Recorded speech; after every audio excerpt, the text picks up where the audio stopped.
is the Conrad Alert. Civil defense information will be broadcast at 6:40. West of the Rockies, you're on the air. Hello. Y2K, how can we prepare? Stop a few of their machines and radios. Throw them into darkness for a few hours. We are fighting for our lives. My family must survive. Oh, for 5 years. 1,000 gallons of gas, air filtration, water filtration.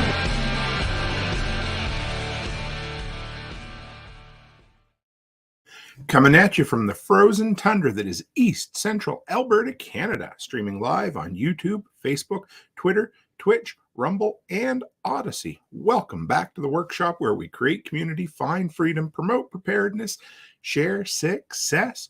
I am Toolman Tim. Today is October the 26th, 2023, and this is episode 388 of Workshop Radio. How the hell are all my fellow delinquents out there? I am back. Not that I went anywhere, but I'm officially back in the dungeon, back in the delinquent dungeon, back in the workshop, back in the studio. It is great. And Chris Dixon is right. It is frozen today. So I know the schedule was all over the place. I made sure you guys had steady content the whole time I was on the road, I guess we'll call it that. It was a great time. We're going to talk about that this evening. Real quick, let's get a couple announcements out of the way, and then we'll dive in. Number one, let's remember our sponsor for our Thursday night episodes. It's my good brother, Joel Riles, whom I saw, I don't know, couple 3 weeks ago now. It was absolutely great to see him. They have Fortress Canine or Protection Dog Podcast .com is fortresscanine.com or Protection Dog Podcast. I'm backwards trying to get back in the swing of it. You know how it is. Anyway, love to hear his story. Always love to see him. If you're the type of person who thinks life's beat me up, life's knocked me down, life's hit me with a taser, and I don't know what to do, guess what? Neither did Joel, but he did it. And he built a better life than he had before, doing better for himself. And yeah, give him some support, guys. Absolutely. Number two, this is a new one. So we are live on Prepper Broadcast Network as well this evening. We're Thursday night. And PBN picked up a new sponsor, and I'm going to plug them over here so you guys can find out about them too, because I thought it was kind of cool. But it's yourcheapland.com, Y-O-U-R, cheapland.com. Apparently $200 down and then a low monthly payment is what James told me. But the cool thing was that I thought was it's got land in Texas, New Mexico, Oklahoma, Arizona, Colorado, Utah, and a few more. It's very similar to the company we went through to get our land in Tennessee. They just don't have any in Tennessee right now. So I thought I would, put it out there. And if you use promo code PBN, you get $100 off when you start. I thought it was kind of cool. So I hope everybody's been good. It's great to be back. I'm excited to be back in action again. Who all we get in here so far? We got John Palmer, Byron, Chris Dixon, Digger, Christopher, and Yozek. Good to see everybody. So where do we go from here, guys? First thing, I'm going to be all over the place tonight. I've got a good outline and a good set of notes for you. We've got a ton of shit coming up in the next little while. I want to cover as much of that as I can for you. So let's start with that. Then we're going to work through some of the cool memories, share some of the stories that I had on the road trip. And then some of the epiphanies. Yeah, I guess that's a word, right? Not Tiffany, but epiphany coming up there. Off-grid ping. Just talked to him today, my neighbor up the road. We'll talk about him a little bit more. All right, so let's get the announcement. The announcements are done, but there's some really cool shit happening in the workshop. And of course, a lot of it comes out of these long road trips where I meet a metric shit ton of cool people, get to do some awesome interviews. Anyway, enough with that. Let's slide into what I get to share with you. So this week is Halloween week. Yeah, I know, right? I'm excited. Well, kind of. This is the last full week of podcast episodes during Halloween week. And during Halloween last year, we did a bunch of horror and Halloween related stuff, which is just kind of cool. So what do we have coming up? Well, tomorrow evening, Becky and I, or Mrs. Toolman and Mr. Toolman, are going to be joined by the newlyweds of Rob and Tracy. Pretty exciting that we got to meet up with them in real life. And if we could have made it work, we absolutely would have been at their wedding. But it was really cool for them. I mean, obviously they knew each other beforehand, so it's not like they met through the delinquent community, but it's cool to have a couple in the delinquent community getting married. That was exciting. So they're married.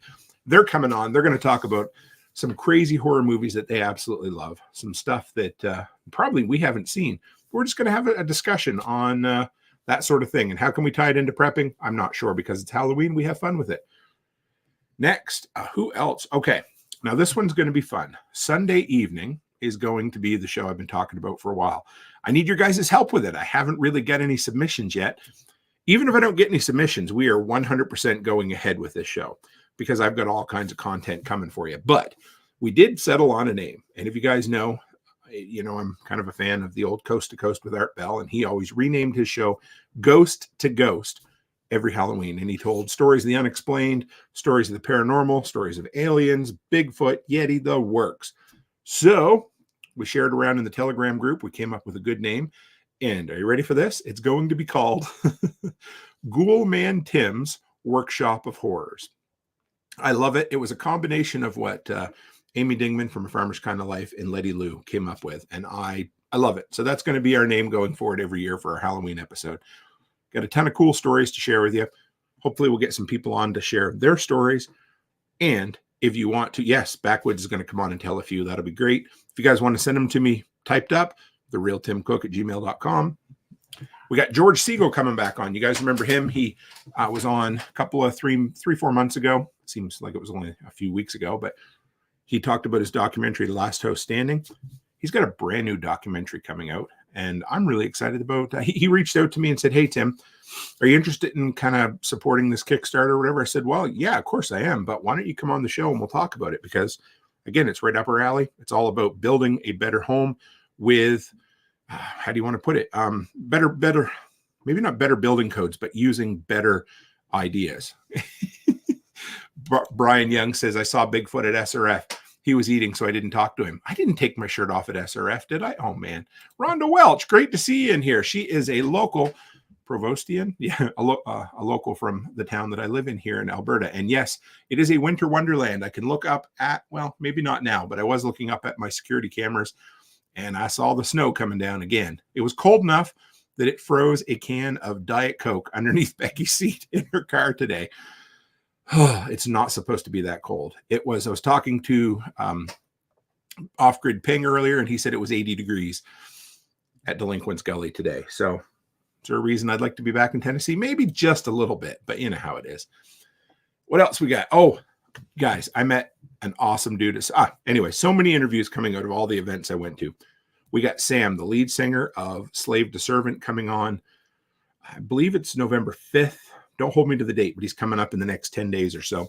He's coming on to debut his new album. He's going to share his story about how he got into music, how he got into freedom-minded kind of philosophy and that sort of thing. And the cool thing is, we're going to call it the Workshop Unplugged.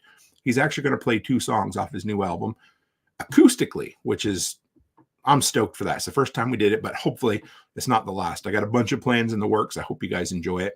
I'm going to turn this light down a little bit. Kind of washed out this evening. Maybe, yeah, it's the cold weather. You know how it is. So who else? We got Jessica Kraft coming on Halloween Day. I met her at Prepper Camp.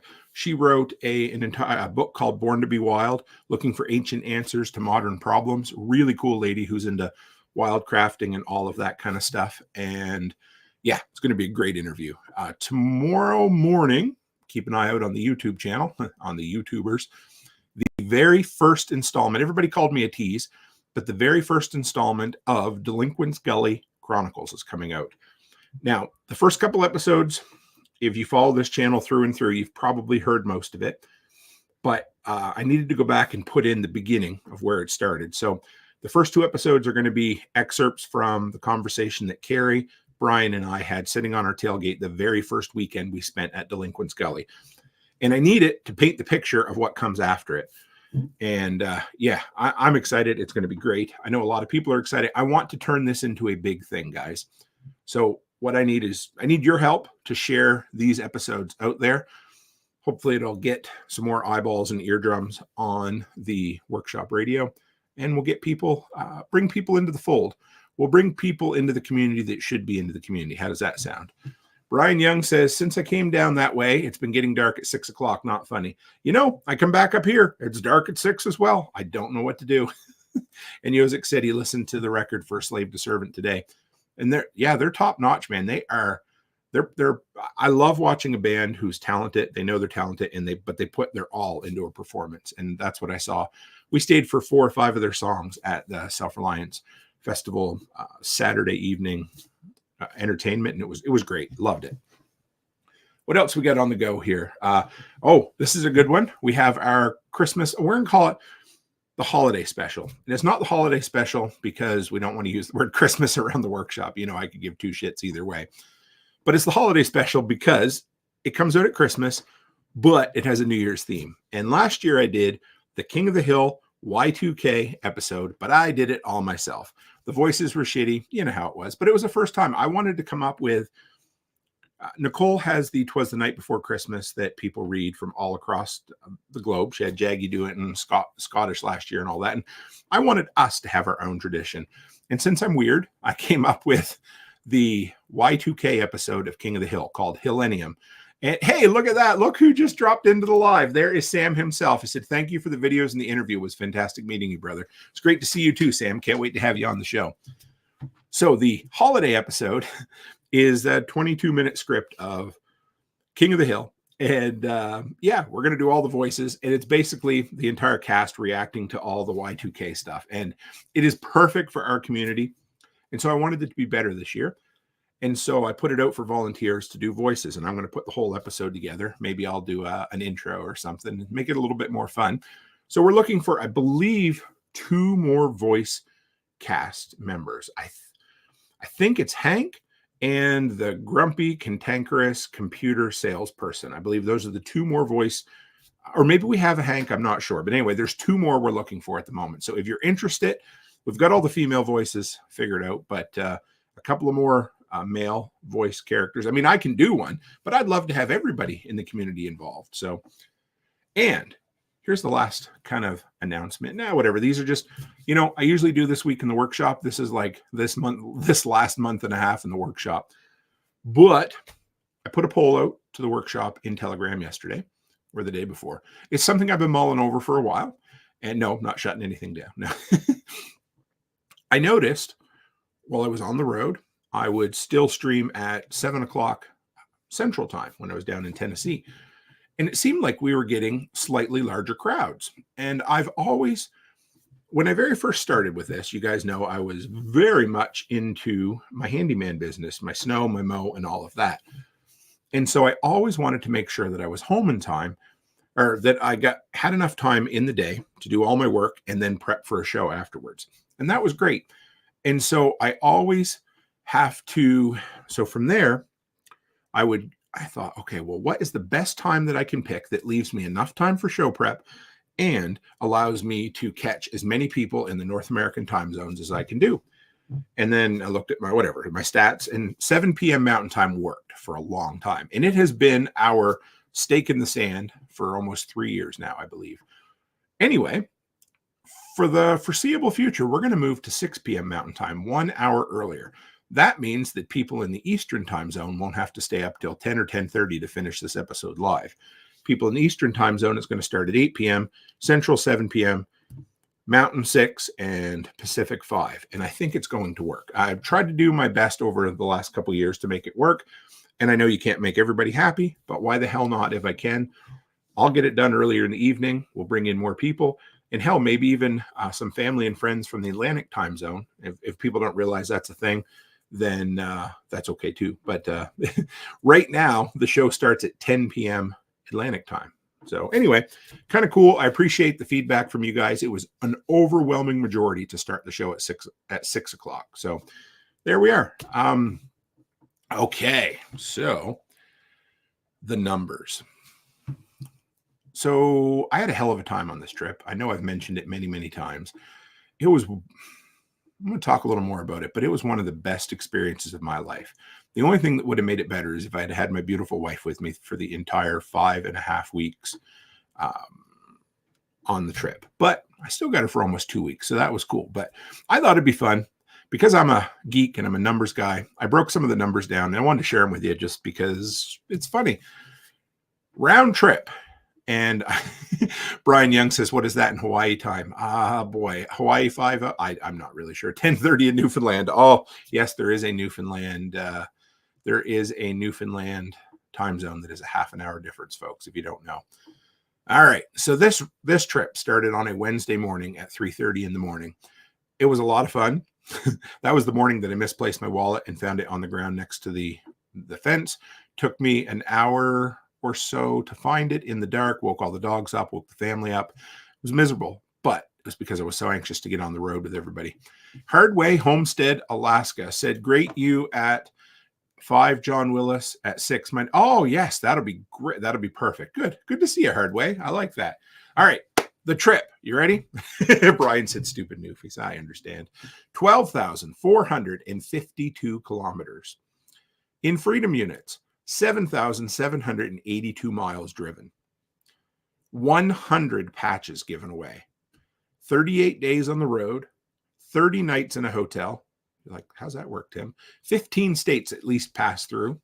13-day vacation with my beautiful wife, Becky. 7 presentations delivered. 7 nights spent in a tent. 5 events attended. 1 cabin. 1 bridge. And 1 composting outhouse, nicknamed Mel's Hole, that was built. And when I break it down like that, guys, it was one hell of a trip. One hell of a trip. And you guys were with me the entire way. I did it to meet folks, to build the delinquent workshop community, to build the brand. And it was a hell of a time. John Palmer says, so 2 weeks driving. Yeah. For, guys who get paid to sit behind the wheel. But it was great. Oh man. So coming out of the drive home, we're going to talk about that as we slide along too, but that is where everything comes together. There is something special that happens after you've gone to an event like Self-Reliance Festival. And it happened after each event, but the problem was my head was in the game. It was like, okay, next event. And finally, after that 5th get together that I had, and Self-Reliance Festival was the dog's bollocks, guys. It was incredible. But you've got 1,000 things winding around in your head at that event. And it is, we had a 4-day drive coming home, which was awesome. I loved it. But there's a time on the road when you get that quiet time where everything starts coming together just a little bit. You start to get a little bit of a vision for how you changed, how you want to change, what you're going to do different, what you're going to do better, what you're going to focus on, what you're going to get rid of, the shit you're going to throw at the door, that kind of stuff. And all of that comes at the end. It doesn't come at the event. Everybody says going to these events change you, and they do, but really the change or the mindset comes after the event when you have the quiet time to start thinking about all of this stuff. So the first thing I had to do was, as I went along, I shared with you guys a lot of the cool things I get to see.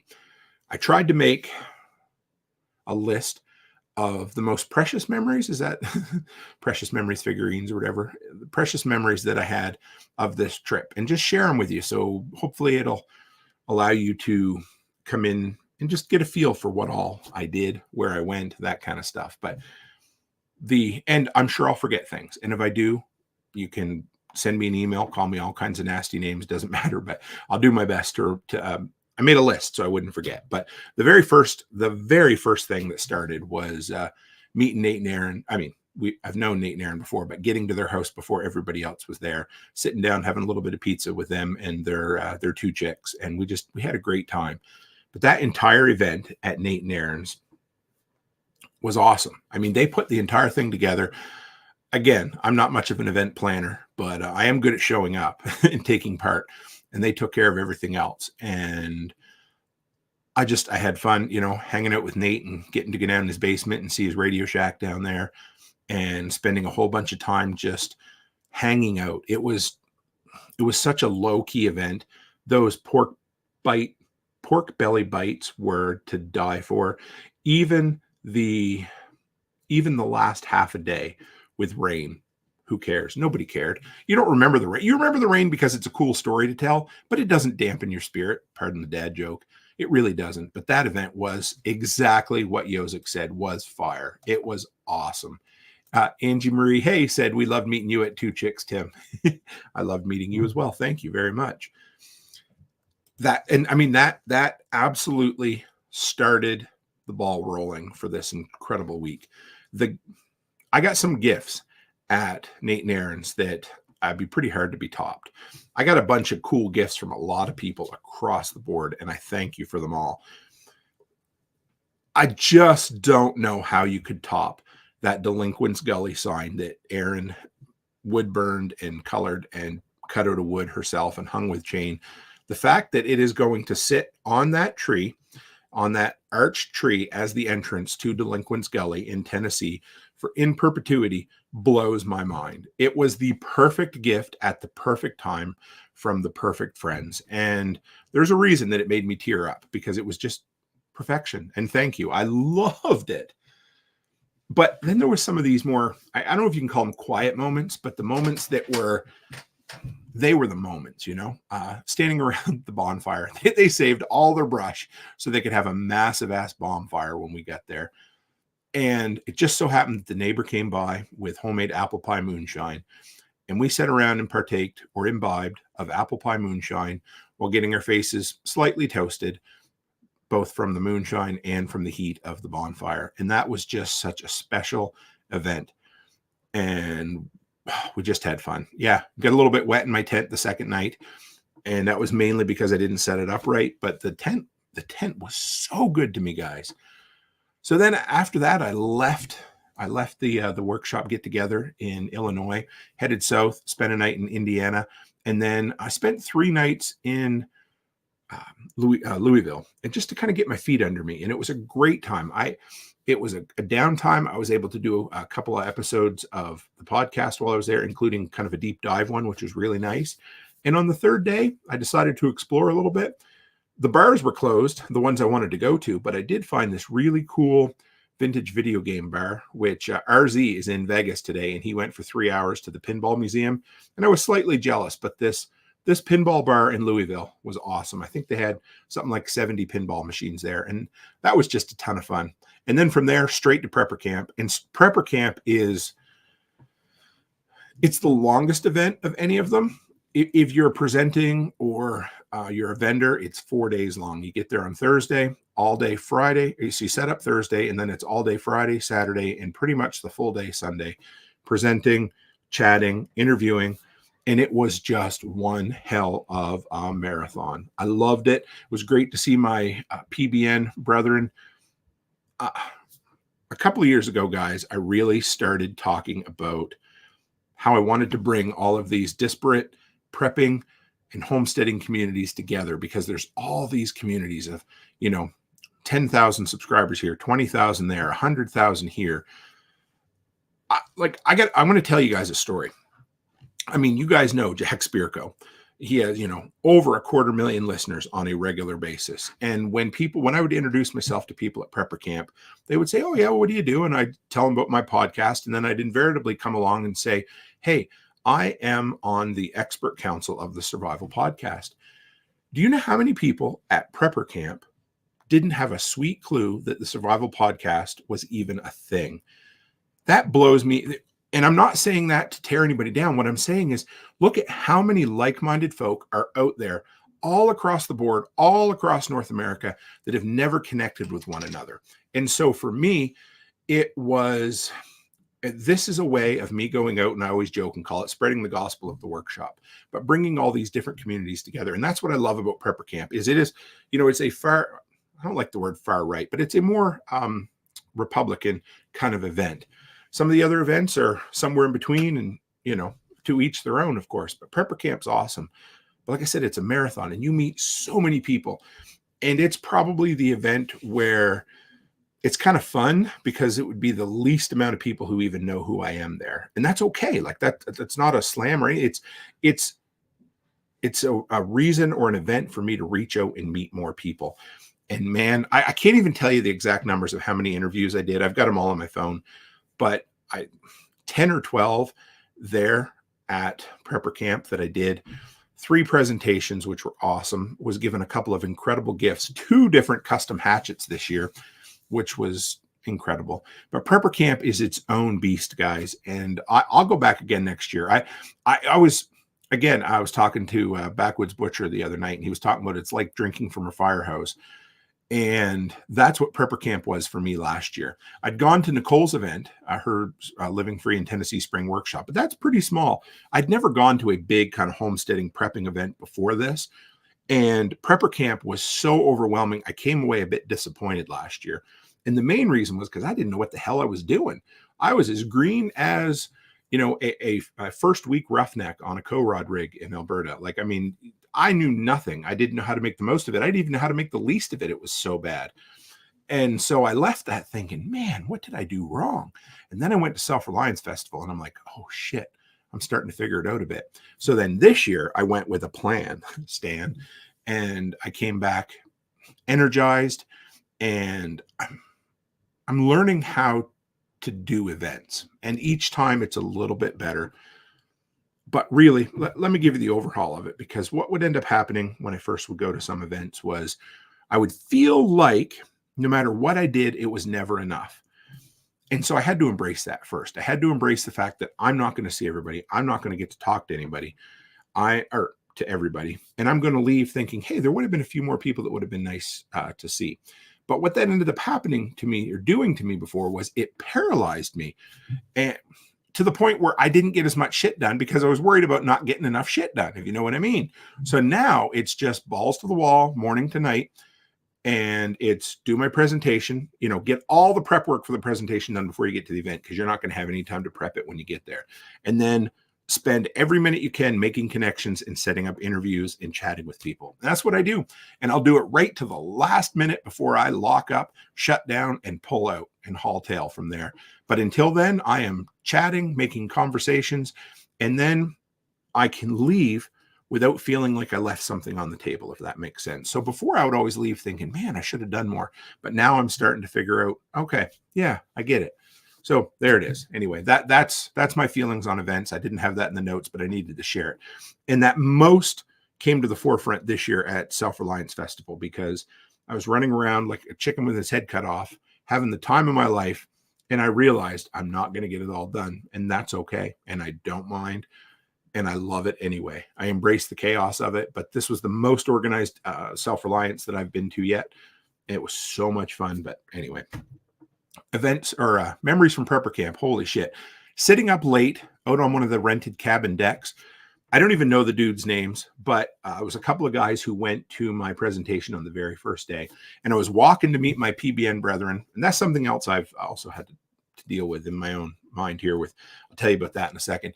They hollered to me and they're like, hey, do you want to come up and have coffee? And I'm like, yeah, I'll come sit for 15 minutes, but I got to go meet all my PBN hosts. Well, 15 minutes turned to 2 or 3 hours later, and I got to know these guys incredibly well. Got to hear some really cool stories about working in the Gulf of Mexico out there when the oil disaster happened, just everything. And I wouldn't have changed it for anything. We sat there and drank coffee. I don't remember. Anyway, it was just regular old coffee and a little bit of creamer, and we drank it all night. Never touched the bourbon I had in my pocket. Not a bit. It was a great night. A lot of fun. I wish I'd have got their names. I'm sorry, guys. If you're ever listening, send me your names now. But the next day, he brought me a box of Keurig cups that were Buffalo Trace bourbon flavored coffee, which was really cool. I appreciated that. And then Saturday evening, once again, I was going to try to meet up with my PBN folks, but I was getting really not burnout, but just, all I wanted to do was go sit with my buddy Joel and drink some bourbon. And so I took this little mini kit that I put together on the road to make old fashions. I know it's hard to believe. I made Joel and I an old fashioned, and some dude comes along and he's like, you're a weird dude, Tim. And I'm like, what do you mean? He goes, well, you're up there speaking today, and now you're down here making me an old fashioned. And I didn't think anything of it, but he's like, why do you do that? And I'm like, that's just who I am. I had a hell of a time with it. And it was so much fun. Anyway, so Joel and I sat there probably for 3 hours, smoking cigars, polished off an entire quart of bourbon. And in the morning, Wendy said to us, Joel's wife, she's like, you guys really should have recorded that. It would have been gold. And at that moment, we both realized, yeah, it would have been. But sometimes conversations are just for us. Not that often, but sometimes they are. Sometimes you just need to sit down with a friend, smoke cigars, solve the world's problems, and drink bourbon. And that's what we did. And I actually did that, I don't know, at least three times on this trip, which was awesome. because we got together. We did a roundtable fireside chat at the Two Chicks get together. We did another one at the Midwest Preparedness Festival. And so they were great. I love doing those, but sometimes you don't get to.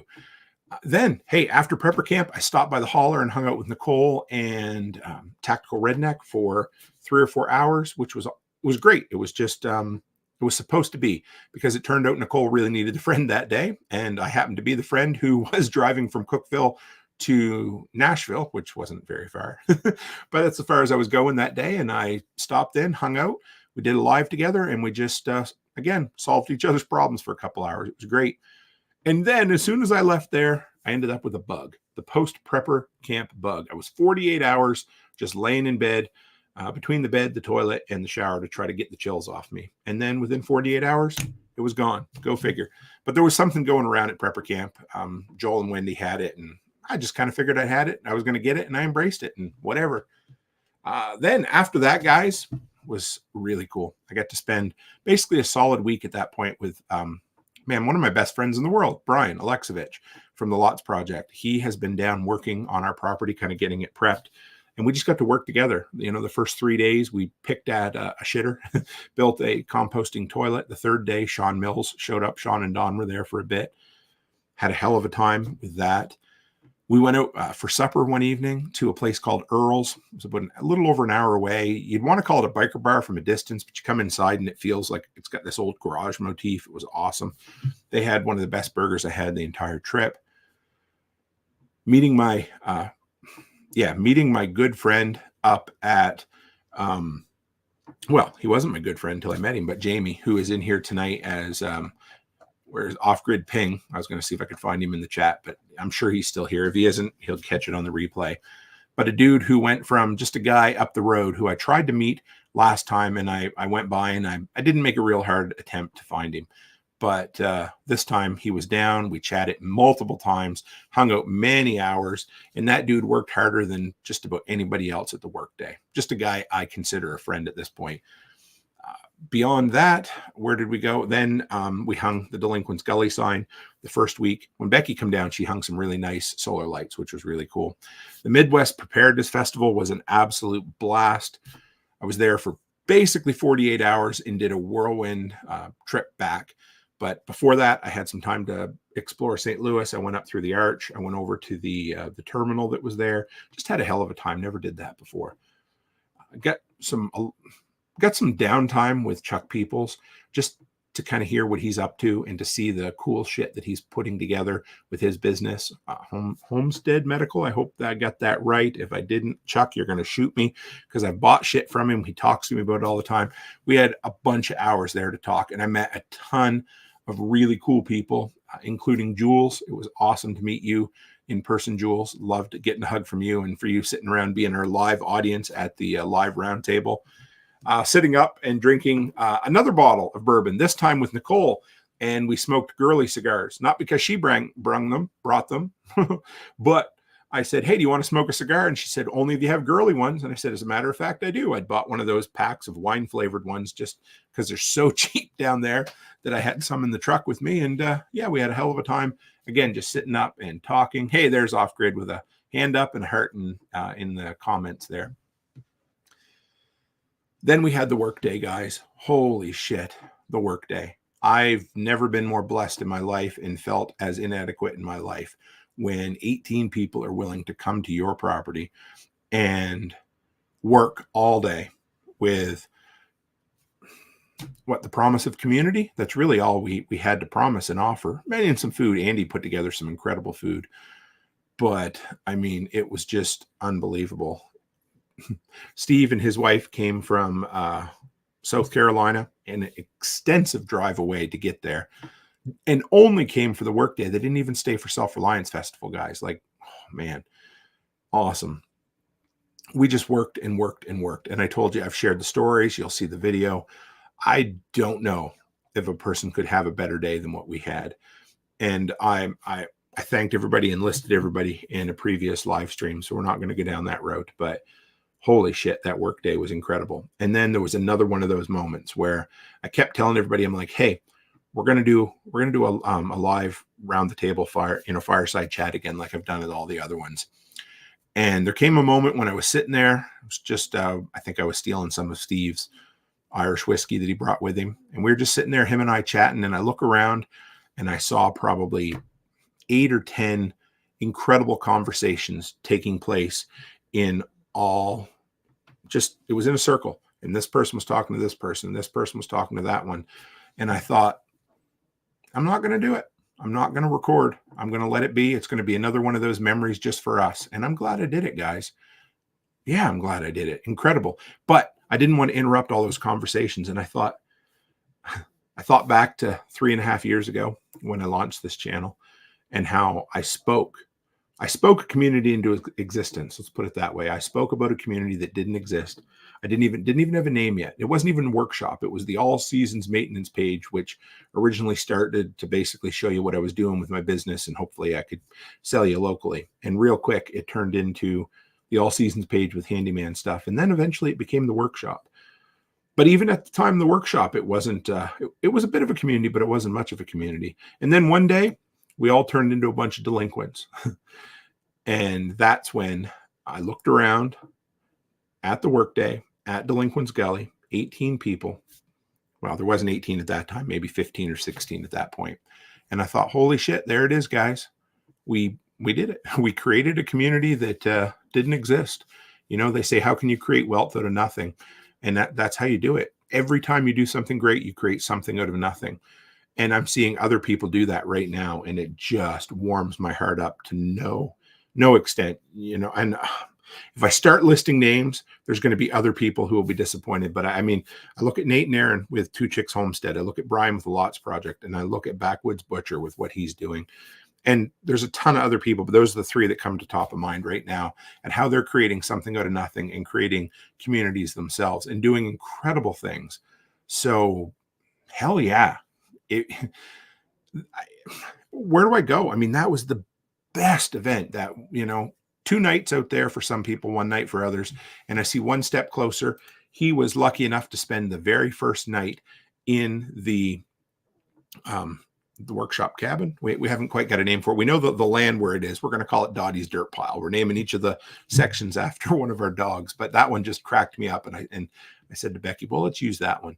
And the only thing I didn't get people to do that I had meant to do was get everybody to sign the inside of the cabin with a Sharpie. And that sucks. I really had meant to get people to do that. I wanted that. So that'll come with people who come and visit in the future. And Jeremy, One Step Closer, brother, you're welcome for the community. And thank you guys for being this friggin' community. It's incredible. And One Step Closer says it was Chupacabra free. The problem is I wish it wasn't, because then we'd have more stories for our Halloween Toolman Tim's Workshop of Horrors episode. Shameless plug. Then, if that wasn't enough for an incredible trip, we ended up with the Self-Reliance Festival, guys. Presentation. There was so many. I mean, I've got this many notes for people on the audio. That's like, I don't know, 5.5 centimeters worth of notes. I'm just going to leave that there because I just called it centimeters just to piss everybody off. But I did a presentation at Self-Reliance Festival, and probably the best one I've done yet. I mean, it has to get better, doesn't it, as you go? But I was pretty damn proud of it. And then if that wasn't the highlight of it, then guess what?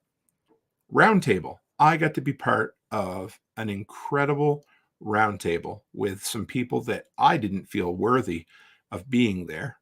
But last year when I got to be part of that roundtable, I was blown away to start with. But I was so starstruck that I felt like I didn't really contribute like I wanted to. But this year, I'm going to say it. I felt like I belonged this time. And it doesn't mean that I felt worthy, but I felt like, hell yeah, I've, cut my teeth and I'm here and I'm going to make the best of it. And I loved it. I didn't let myself be completely lost. And I just really enjoyed the moment. Let's put it that way. Hell of a time. And then Sam, you know who you are. Sam's in the Telegram group now. This was one of the best, one of the memories. Hopefully it'll stick. I mean, there's so many, but this one was cool. He came up to me and we ended up having, so I was at Midwest Preparedness and we had the roundtable discussion, and he put out a dream or a goal that he wanted to get within the next year. And he came up to me a week later at Self-Reliance Festival and he said, "Hey, I made it happen." And I'm like, "What?" And it was an employment goal that he wanted to have happen, and he made it happen within a week. That doesn't mean it's going to happen for everybody, but how could I forget that? I'll never forget that, Sam. It was incredible. And if you catch this at some point, I'm friggin' proud of you, brother. You're kicking ass and taking names. And he was the butt of many a meat joke at both Self-Reliance Festival and at Midwest Preparedness Festival. And One Step Closer said, "Joel Salatin loved your presentation." It was pretty cool. I'm going to get some clips of that just because I have to have it. I thought it was pretty awesome. Darkwing Dave over on Twitch. Great to have you. Interviewing, Joel Salatin mentioned me in his presentation. You guys already said that. That was an incredible memory for me. Interviewing both Jack Spirko and Joel Salatin, both incredible things that I knew they would happen at some point because I went to Self-Reliance Festival planning to interview Joel Salatin, and I do everything I can to make that happen. And he made it available for me to interview him at the end, and that was awesome. Emptying my patch container. So I was telling you guys at these events that I had a special piece of swag for anybody who met up with me at an event, and I learned a term for it at the first event that I was at. Hey, Kerry Brown, my brother, it was good to see you. That he was the foreman of the bridge crew when we built at the Workday guys. So after I went to Nicole's, I wish I'd have done it before, but I hadn't thought of it. After I went to Nicole's, I said, I want to have something that's tangible that I can hand to somebody and say, thank you for being part of the workshop community. And hopefully that they'll remember, I'll remember, and it'll be just a thing. And it turns out that has a name. So I went and I got a bunch of these patches, the Toolman Tim patches that say Toolman Tim's Workshop. I had 2023 put in the middle, and they made them glow in the dark for me. So they were something special. I had 100 of them put together, and I had them put in a small Tupperware container, for lack of a better term. And I started handing them out in person at the Thrivalist Fair in Addy, Washington. And the very first day at Self-Reliance Festival, I gave away my 100th patch. And like I said, Nate at his event told me, "Tim, this is called a handshake patch. It's where you shake somebody's hand, you give them the patch, and it's a sign of meeting somebody in person." And so to me right now, and I don't have that empty container here to show you, but that empty container to me symbolizes 100 members of the workshop community that I met in person this year. I shook their hand, give them a hug, said hello, whatever it was. We had a meaningful interaction. And to me, that is a physical sign of this incredible community. And I don't know if there's anything better than that empty container to share for a story, but it was pretty cool. And then on top of that, I'm on my way home. Becky and I are in the truck driving, and I get a telegram message from Brian Alexovich. He says, "You've got to hear Jack's episode today." And I was like, "Oh, okay." And I mean, his episode was a ton of what I talked about at Self-Reliance Festival, murdering the poverty mindset. And it was incredible. Loved it. It meant so much to me that a person who was my mentor, who is still my mentor, but who was my mentor for many years, that didn't even know it. And, he ended up being inspired by something I said and turning it into an episode. So, what can you say? I had this thought coming up here when I was putting together my notes, and L2 Survive says, "People got patches at Thrivalist, must be nice." Ain't that the truth? It is fucking nice. There you go. Rarely in my life, guys, have I had this many intentional memories in such a condensed time frame. I had to write that down so I wouldn't forget it when it came to me, because it's the truth. I was intentional. This entire trip was planned. I left some space in there to, frig around and do things, play pinball in Louisville, go to the Arch in St. Louis. I had some time for that stuff. Excuse me. But it was intentional. But the memories, they could have been nothing.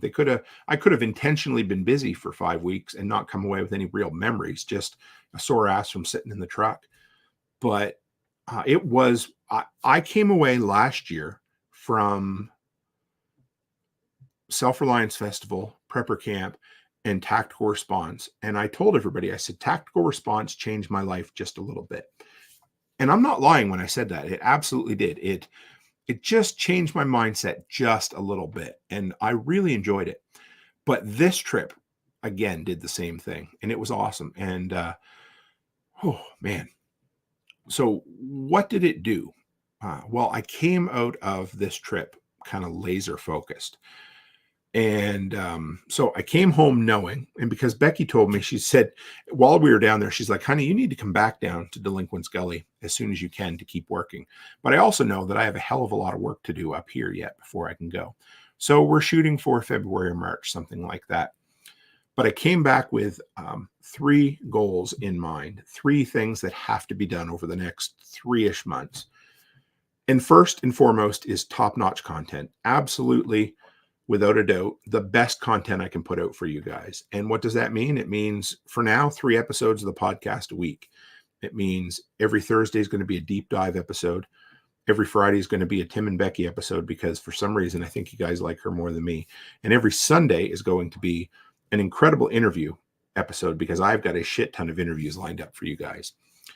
It means I'm going to give you the best damn review video that I can. I've got so much cool gear that I want to talk about that I just don't have enough time in the run of a week to do.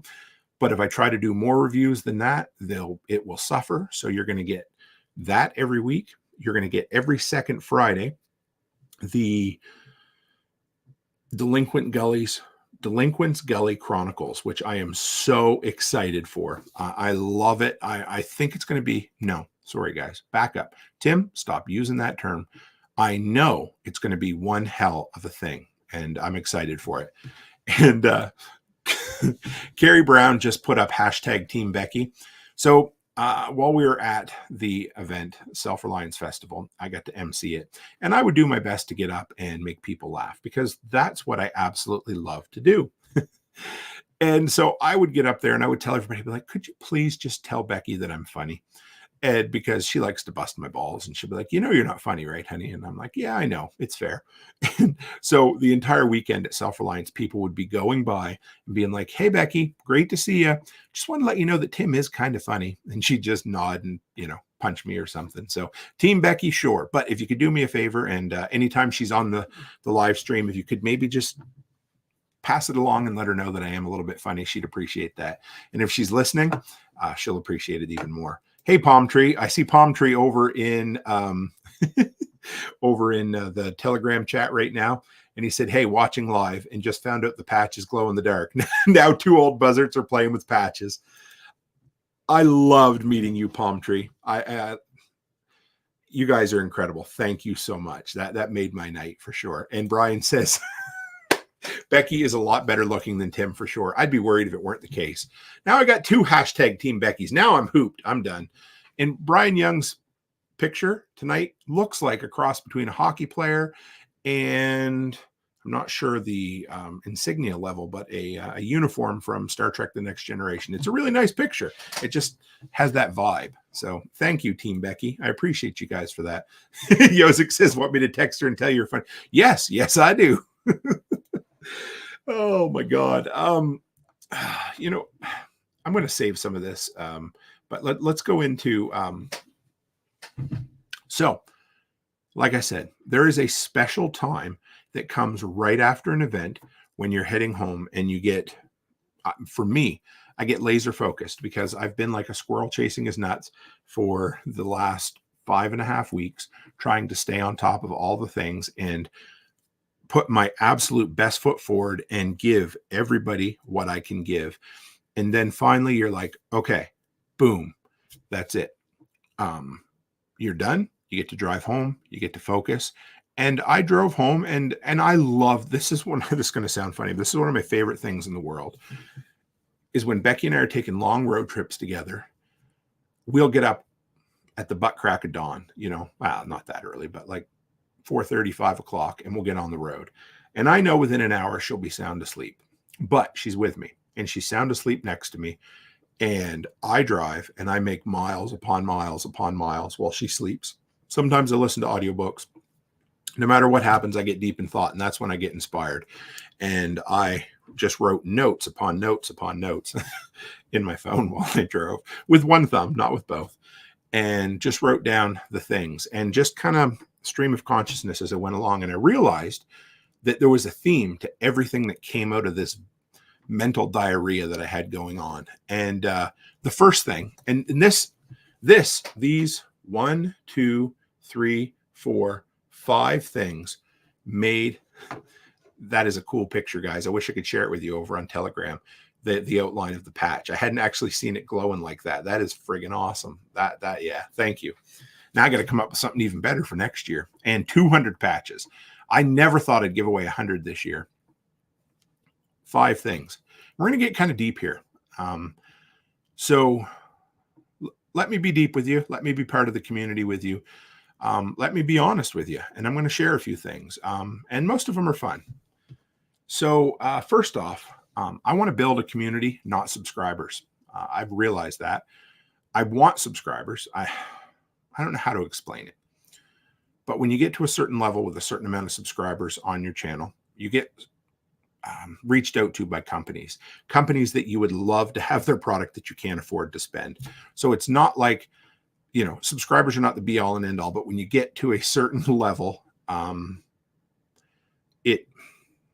don't even know how to put it, but there's a certain respect you get from the companies, a certain bit of reach or clout you get with them that allows you to reach deeper. And so it allows you to affect more people that way. But I don't ever want to lose the focus of building a community 100% through and through. So here we are. I wrote down, I have a community, and holy shit. I don't know how I could change anything. I went long and hard early on, talking about, verbalizing, just mentally picturing what the community would be when we get there. And we're there. And yet I want more. I want a bigger community for all of us, because the bigger community, the more connections we have, the more interconnected we are, the more we can help one another, the more we can reach out to one another, and the more our reach expands from there. But I don't ever want it to become, when Jack's episode finally comes to light, you're going to hear about that. And he talks about how it's kind of cool, but he talks about how what I've built is really great. And he said to really embrace the stage that I'm in right at the moment. He says, when you've built something great, but it's still a baby, he said, enjoy it, because eventually it takes on a life of its own. And eventually it gets so big that you'll still enjoy it, but it's different. And I thought, holy shit. In person is the way to build community more than anything else. There is no better way than to become connected with one another than face to face. You can meet. And the cool thing is, somebody like Renegade Butcher,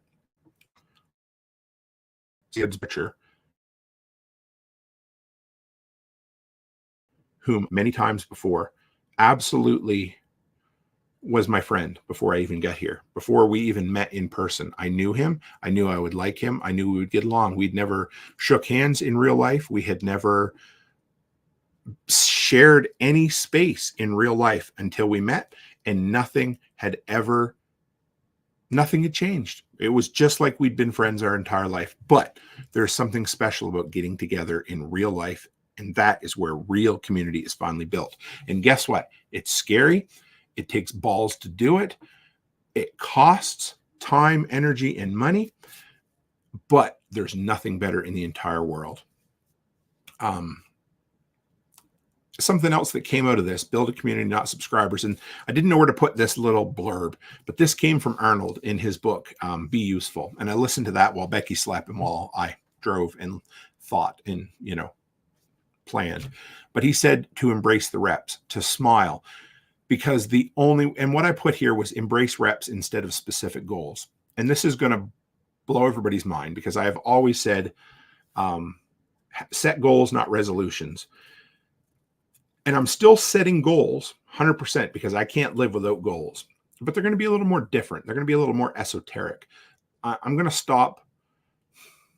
I'm going to still have numerical goals, but some of them aren't going to be quite as specific, but the reps are going to be what the goals are. It's going to be the day-to-day process. And that's really what I've talked about for a lot of years, is doing the right things every single day.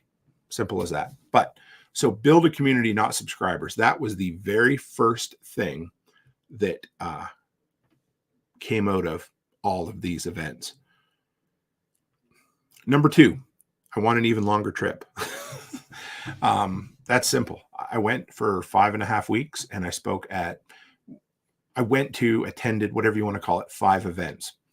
So my next goal, because, when I got off stage at Self-Reliance Festival and then I got to interview Joel Salatin, there was a few people who were like, hey, Tim, you've made it.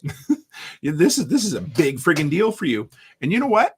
All I could think about is what's next. Where do I go from here? Because when you want to build something great, that's all you do. And what's next? What do you do? Where do you go from here? What is the next bigger and better thing? Because hell, that's what I want. I love the life that I'm living. I love the life that Becky and I are building together. Where do we go from here? And so I'd love to make an event work or a trip work where I could do 8 events in a row. So we're going to have to put something like that together. And I would love it. I would love to do a bunch. This is exactly what I'm thinking. Carrie just said, would love to coordinate a workshop Knoxville meetup. Yeah, fucking right. I would, brother. That would be awesome. If we could put 3 or 4 of those together, it would be cool. And if we could, I don't know. I mean, I love just getting together for a day or 2 and shooting the shit and having a good time, but we can be a little more intentional about it. It doesn't matter to me, but absolutely. And I know Backwoods Butcher's talking about wanting to do something up his way in New Hampshire. So we'll see. But yeah, I'd love to do 8 events over 8 weeks. Who knows if we can make it happen, but no, we can if we really want to. So we'll see where we end up with it. Right. So build a community, not subscribers. I want an even longer trip. I could have made that sound nicer, but I didn't know how else to come up with it. Next. And this is neither here nor there, but this is something that I realized that I didn't even realize I needed to do. I need to figure out an even better way to monetize my trips. So I love my trips and I'll keep doing my trips, and trips are expensive and that's okay. But here's the thing. All of the intangibles are the things that are slightly less easy to look at and kind of figure out exactly what they mean. But things like important in-person conversations, those are great. Meeting people and setting up interviews, those are great. Presenting, those are great. Some of those are easier to quantify than others. But when it comes down to it, part of my trip is community and brand building.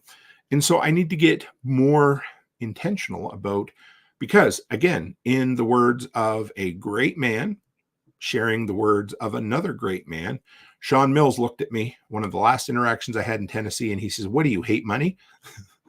And we all know where that came from, right? So I decided I need to come up with some more ways to monetize my trip. So here's what I came up with, and I'm pretty excited about this. But the first one is, I realized that even now my patches were selling really good at these events. So that's cool. And what's nice about the patches is they're small, but I need more stuff to sell at events. So I'm thinking about partnering with a bunch of other creators. And the first one that comes to mind, of course, is Patrick Werman. And I haven't even talked to him yet, but I'm just going to spread it all out live here so I can think about it.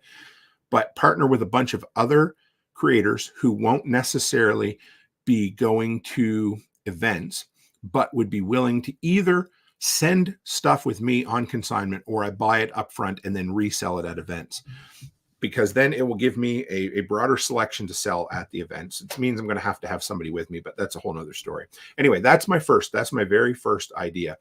And Patrick Barnes, great to see you, brother. He just dropped in to say hello. And he's one of the hosts and organizers and everything at Midwest Preparedness Festival. And yes, MT knives are incredible. So yeah, I would love to do a custom workshop knife eventually, once our community gets big enough that there might be a desire for 20 or 25, kind of like what Dixie Mills does with her homemade Wanderlust. Anyway, so something like that and a bunch of other things, which is cool. Now, another idea we came up with, and this is, the girls are going to be coming hopefully to Self-Reliance Festival at the next event.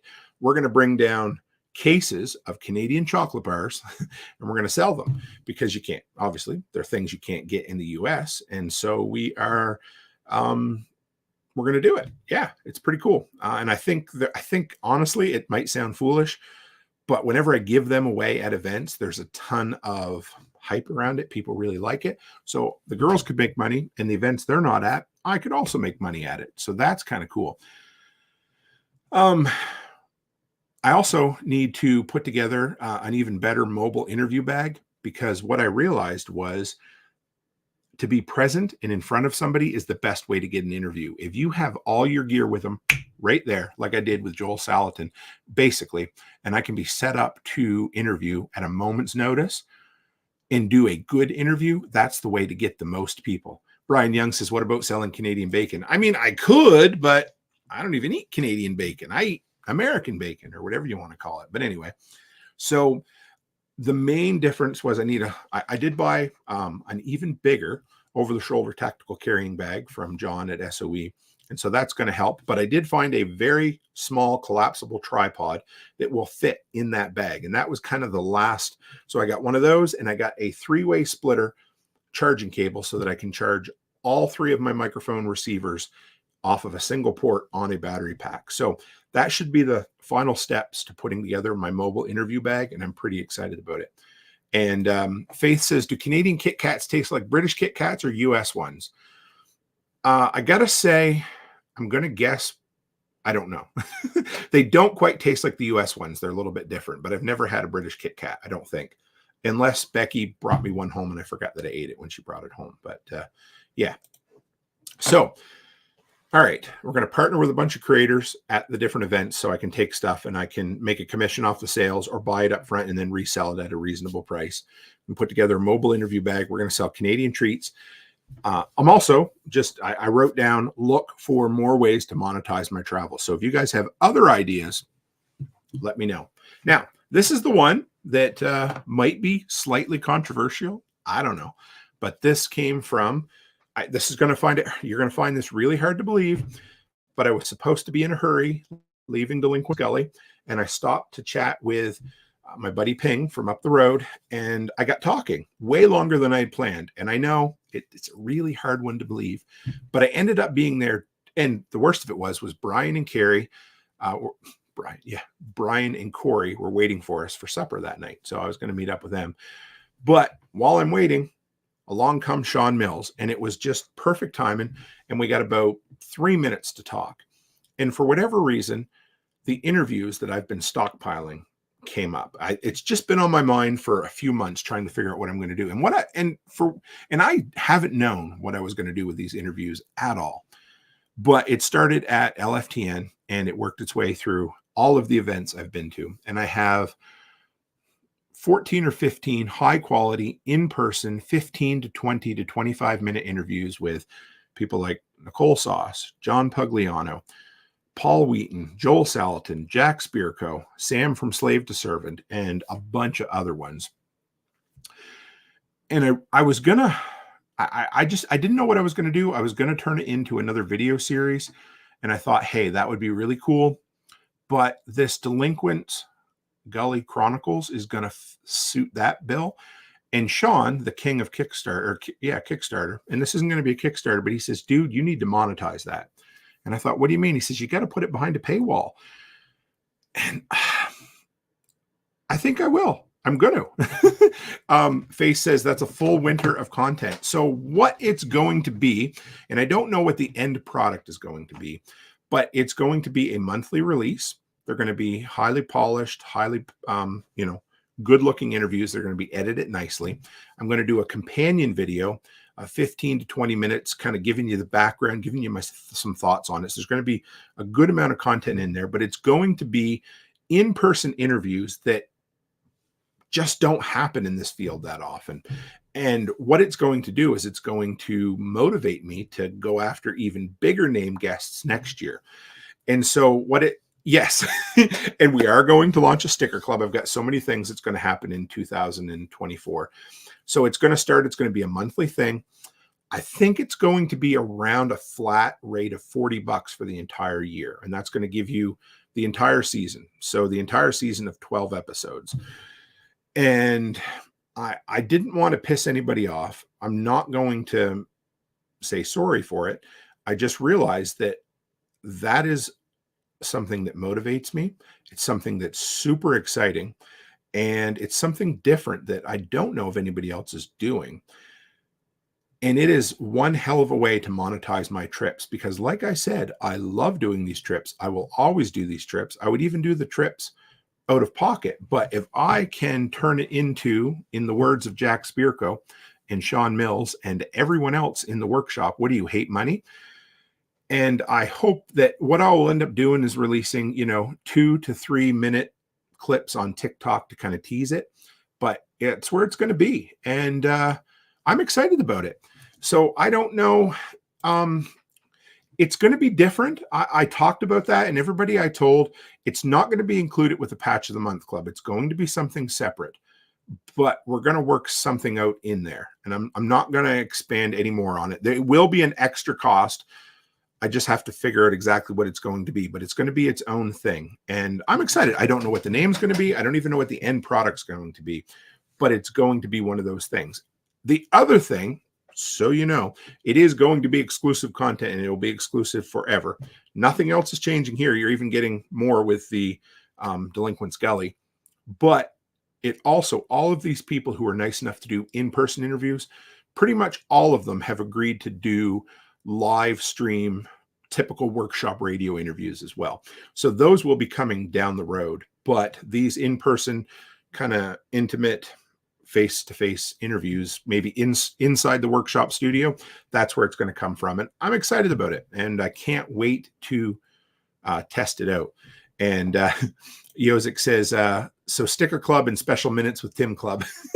I like that. I like that a lot. Next, I don't exactly know. This is kind of random publicity ideas. And this I put under the headlines of I need more publicity. And I don't mean that. Well, anyway, let me explain. So the shorts, I like the shorts, not the shorts I'm wearing. I'm not wearing shorts. I'm wearing pants tonight that you know of. Anyway, but what I'm going to do, the shorts that I was putting on YouTube, and I know they need to be there, but they were just cluttering up the feed like crazy. So I have a separate YouTube channel. You can find it if you look for it. It's going to be the place where my YouTube shorts go. But the shorts are also going to be on Instagram and TikTok and Facebook, because that's where they go. And they will be flooded with them, because that's where the place needs to go. So the workshop, I thought about separating the workshop podcast. No, the YouTube channel is going to be the hub for the community. It's where the review videos, where the live streams are going to be, and all of that. And then the shorts are going to be over on another spot. So, but there's going to be a lot of shorts because I'm using Opus.Pro, and I love it, and it works great. And it's brought a lot of eyeballs to it. And it's going to bring more people into the podcast the way I'm doing it. I need to put together a media kit. Enough said. Well, anyway, been watching some videos. So that's been my next deep dive into a YouTube university, is what the hell's a media kit? How do I reach out to different organizations, that kind of thing. Maybe look into, this is going to sound really weird, a publicist. And I don't mean it as in somebody that you hire full time, but there's lots of companies out there that will, for a small, maybe not a small fee, but for a non-inconsequential fee, will reach out to other brands for you and that sort of thing. Just an idea. I got reached out to by a news organization, which I thought was kind of cool. I'd like to do more of that, even though I didn't get to talk to them. But these are kind of, I don't want to say pie in the sky dreams, but they're a little more random. But I put them all under the idea of promotion and publicity. Reach out to bigger and more events. I need to get more. I know there's certain events that will just ask me to come and speak, and I know there's a ton of other events out there that I would love to be on that might seem like a stretch for me to be there. So I'm going to start reaching out to them. And that's part of the media kit that I'm going to put together. I have this really weird, this really weird idea that I want to get on AM radio or terrestrial radio somewhere, somehow. So, I mean, it would totally be a PG or a G version of the show. And I would be willing every week to put together one episode that was G-rated, simply so it could go on radio. But for some reason, I just want to be on terrestrial radio. And so I made some contacts with my buddy Brad, 5 times August, and I've reached out, but I haven't heard anything back yet. So again, we put it out into the ether, and the more we say goals, the more we do them. And so, yeah, I'm just going to put it out there. If somebody knows somebody somewhere, just make connections. And I'm going to do my due diligence to reach out, but I would love to have an episode or some version of workshop radio on ground terrestrial radio, which would be really cool. Next, I put time to level up. And yeah, this, I put you've made it in the notes. But what that means is that's what some people said to me after I interviewed Joel Salatin and whatever that means. But here's what it is. And I've said this all along. Basically, it's like going up. Okay, back up, Tim. When you go to the Calgary airport, when you go go into the above ground parking, you do like a spiral staircase, but in a vehicle instead. And that's kind of what I'm like, oh, level 2, level 3. And you come to a level and then you're like, okay, let's go one higher. Let's go another one higher. And that's really what it is. I came out of this, I didn't use this word yet, refreshed, which is hard to believe, but being on the road for 5.5 weeks or 5-ish weeks, whatever it was, I actually came away from it refreshed and ready to just kick the shit out of content. And absolutely. Backwoods Butcher says, G-rate it. Guess I won't be a guest on the AM radio show. I get it, brother. And Nate says, when's Mike Rowe coming on? Absolutely, brother. He is still a guest who will be coming on this show. I don't have a date yet. I don't even have confirmation from his reps. I can't even get him to respond to me. But at some point in the future, we will have an interview with Mike Rowe. And it might be something that who knows where it ends up. But you guys know that I've continued to speak it into existence. It's like Gary Vee and saying he's going to buy the jet someday. I will have Mike Rowe on here, and it's gotten closer. I almost had his producer on the show, and I would still love to have him. I reached out again the other day, but the connections will be made. And I need to talk to Joel Salatin again, because I was told that he probably would know some people there as well. But yeah, anyway, so there's that. I would love to try to get Tim Allen. I think that would be awesome. I just don't know what kind of, I don't know, what would I be opening myself up to bring him on talking about Toolman Tim's workshop. You know what I mean? But yes, an AI in the tone of Mike Rowe. That actually would be really funny. I would like, that's actually really good. And so, you know what? Let me put this out here, guys. This is actually an interesting thing that you mentioned, because I had this wacky friggin' idea the other day that I wanted to go back, because like people like Ayn Rand and Milton Friedman, they're long gone. Of course, they've long passed into the ether.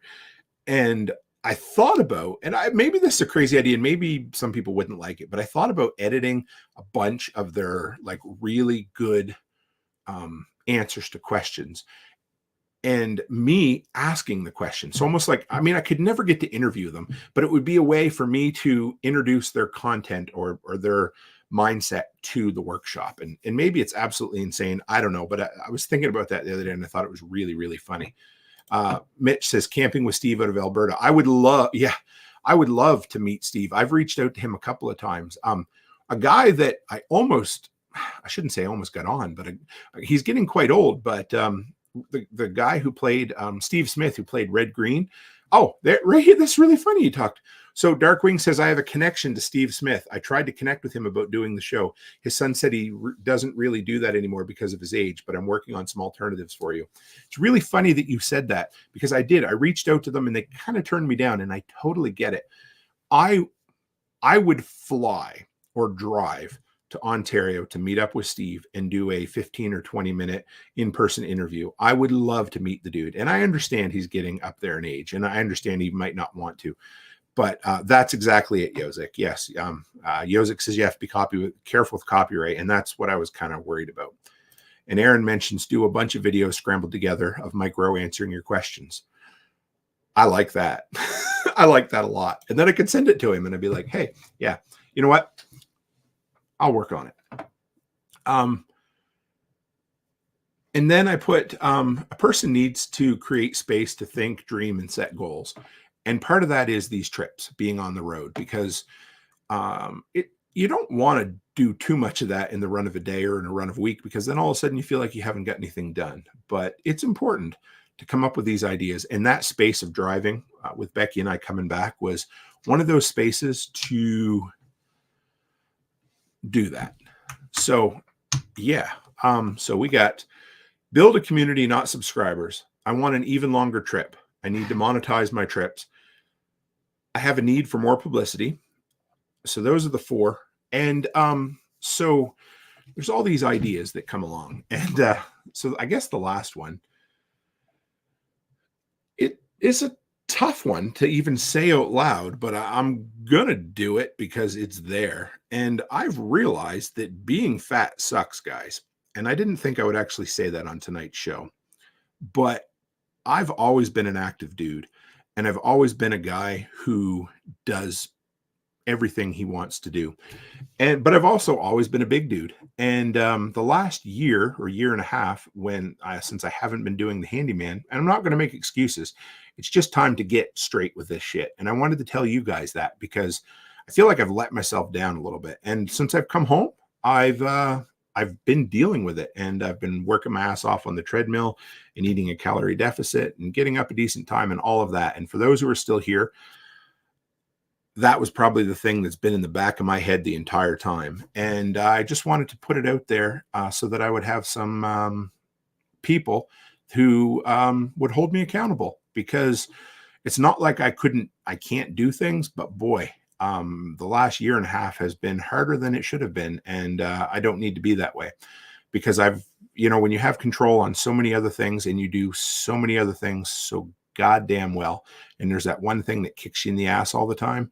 And I figured, what better way than to be honest and open about it with you guys, because I'm sure there's other people out there who fucking struggle with it too. And I'm doing my own thing of 75 hard. It's my own version of it, and it's working. But I'm going to figured I could share it with you guys. So Jeremy says, you can do it, Tim. Getting in shape is one of the hardest, most rewarding things to do. Don't get frustrated. I'm good. And so I'm going to keep it with you. I'm going to keep filling you in on where I'm going, what I'm up to. And there'll be a slightly different me who will be on stage at Self-Reliance Festival in March. And I figured the only way to do it is to be open and honest about it, because there's no excuses. It just is what it is. So, and I don't like it. So we're going to fix it. And that's it. My family's fucking awesome, and they always back me up. And it was good. When I first started on the show, I was probably at the heaviest I ever was back 4 years ago. And then keto kicked my ass, and I did really well with it. And then I didn't. So I'm back to where I started. And so April, when I get on stage at Self-Reliance Festival, there'll be less of me. And now I got to fucking do it. Hey, and I need you guys to hold me to it, because I know there's people who wanted to talk to me about it, but wouldn't. And the couple of people that I had chats with about it over the 5.5 weeks, I appreciate you for taking the time to do that. So it's where I am. It's where I'm at. I love you, motherfuckers. You're all great out there. I appreciate you beyond belief. And we have an incredible community here. Thanks for letting me get a little bit real. It's not something I am who I am, and you guys know who I am. But there's some things that are just for us. But that's not always the case. So, beyond my actual family, you guys are great friends, and I appreciate all the support that you've done. And we're going to do it. I'm going to do it. And, I'll get off here. I'll get everything done. I'll go up and see everybody upstairs for a few minutes. And then my ass is getting on the treadmill again tonight. Done it every night for a week now. And I'm going to keep going because I love it. I don't know why I don't. It just was what it was, and it became what it was, and it's not going to be anymore. So I hope I didn't end this on a downer for you guys, but I appreciate you being here. This is one hell of an episode, 1 hour and 20 minutes. And that is right. And that right there is what we're going to end on with Angie Marie. She says, you'll succeed because that's what you do. And yes, that is what I do. And that's what I tell my daughters and my wife. And that is what I fucking do. When I put my mind to something, nothing can stop me. And so that's where we're at. And I appreciate you guys. As John Palmer says, in all the best, stay happy, stay healthy, and have a great week.